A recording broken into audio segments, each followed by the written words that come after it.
ബദരീങ്ങളുടെ ചരിത്രം ഇതാണ്. അള്ളാഹുവിൽ തവക്കുലാക്കി എത്ര പ്രതിസന്ധി, മരണത്തെ മുഖാമുഖം കണ്ട സമയമാണ് ബദർ യുദ്ധം അല്ലെ. മരണത്തെ മുഖാമുഖം കണ്ട സമയം അള്ളാഹുവിൽ തവക്കുലാക്കി.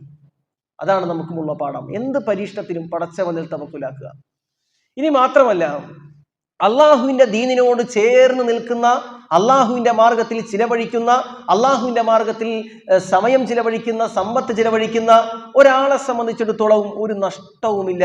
പടച്ചവന്റെ മാർഗത്തിൽ എന്തൊക്കെ കൊടുത്തിട്ടുണ്ടോ അതിന്റെ ഇരട്ടിയുടെ ഇരട്ടി പടച്ചവൻ നമുക്ക് തിരിച്ചു തരും. മാത്രമല്ല, നമ്മളെ ഉറപ്പിച്ചു നിർത്തും. ആരുടെ മുമ്പിലും നമ്മൾ തലകുനിക്കില്ല.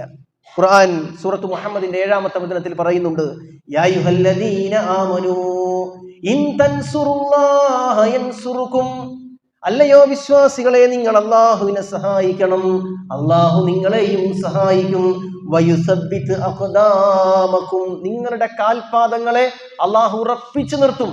അപ്പോ പടച്ചവനെ സഹായിക്കുക എന്ന് പറഞ്ഞാൽ പടച്ചവൻ നമ്മൾ കടം കൊടുക്കണ്ട, പടച്ചവൻ നമ്മളുടെ ശരീരത്തിന്റെ രക്തം കൊടുക്കണ്ട, മാംസം കൊടുക്കണ്ട, നമ്മുടെ ഭൂമി കൊടുക്കണ്ട.